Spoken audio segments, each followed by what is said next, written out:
حضور فرماتے ہیں کچھ لوگوں کو اللہ قیامت میں بغیر حساب کتاب جنت میں داخل کرے گا. فرشتے پوچھیں گے پل صراط سے ہوا ہے؟ وہ کہیں گے دیکھی نہیں. میزان عمل تلوائے؟ وہ کہیں گے دیکھا ہی نہیں. کیسے آ گئے؟ تو کہیں گے خدا کے فضل سے آ گئے. فرشتے پوچھیں گے تمہارا عمل کیا تھا؟ وہ کہیں گے کچھ بھی نہیں. عام لوگوں کی طرح نماز پڑھتے تھے، روزہ رکھتے تھے، حج فرض ہوا تو کیا، زکوٰۃ اگر ہمارے اوپر لاگو ہوئی تو دی، عام روٹین کے معاملات. تو فرمائے اتنی بڑی فضیلت کے بغیر حساب کتاب جنت، کوئی تو وجہ ہوگی. تو بندے عرض کریں گے وجہ ایک ہی تھی کہ رب جو ہمارے حق میں فیصلہ کرتا تھا ہم اس پر راضی ہو جایا کرتے. علامہ اقبال نے ایک بات لکھی ہے. اقبال کہتے ہیں جب میں لندن میں وکالت کرتا تھا تو ایک خاتون تھی، لیڈی بارنس اس کا نام تھا. چھوٹے موٹے مقدمات لے کے وہ میرے پاس آتی تھی. بی بی ایک ہوٹل چلایا کرتی تھی. اس کا خامن جو تھا وہ فوج میں ملازم تھا. اقبال نے خود لکھا ہے. اقبال فرماتے ہیں کہ ایک دن وہ خاتون پھر کسی کیس کے سلسلے میں میرے پاس آئی. تو جب وہ آئی تو اس نے نقاب اوڑھا ہوا تھا، برقع کیا ہوا تھا. تو چونکہ اس نے نقاب اوڑھا تھا مسلمانوں کی نشانی تھی. نقاب اوڑھنا کن کی نشانی ہے؟ اللہ آپ کو خوش رکھے. تو کہتے ہیں وہ نشانی چونکہ اہل اسلام کی تھی تو مجھے تجسس ہوا. میں نے کہا لیڈی خیریت ہے؟ میم صاحبہ یہ برقع پہنا ہوا ہے. تو کہنے لگی ہنس کے اقبال مجھے پکا یقین تھا کہ آپ ضرور پوچھیں گے.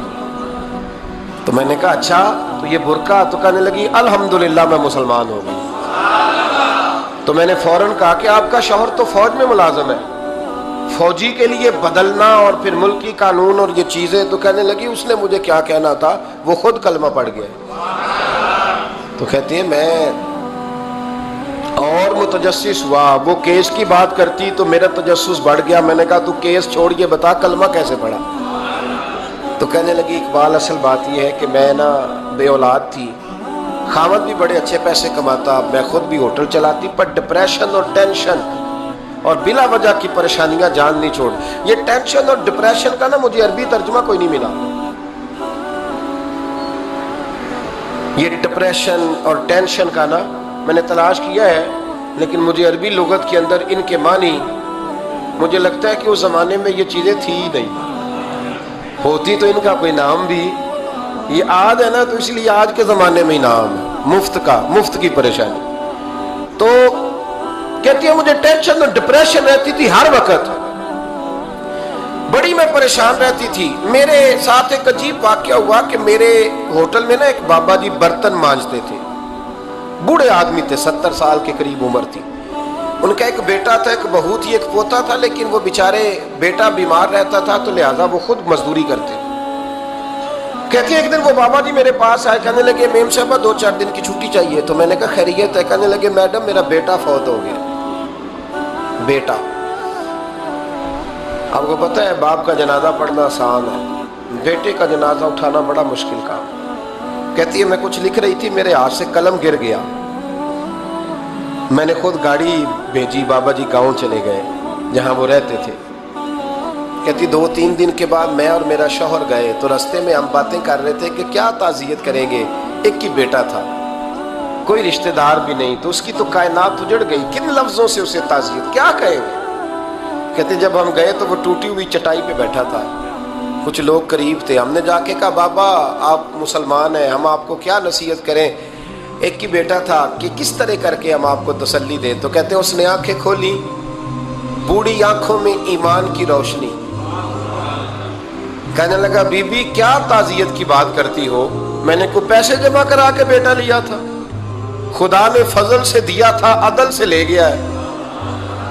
میں اپنے رب کے فیصلے پہ بڑا راضی ہوں، اللہ بڑا کریم ہے، وہ لے گیا، اس کا مال تھا. آپ یقین کریں ہمارے دیہاتی لوگ یہ کہا کرتے تھے، میں نے کانوں سے سنا ہے.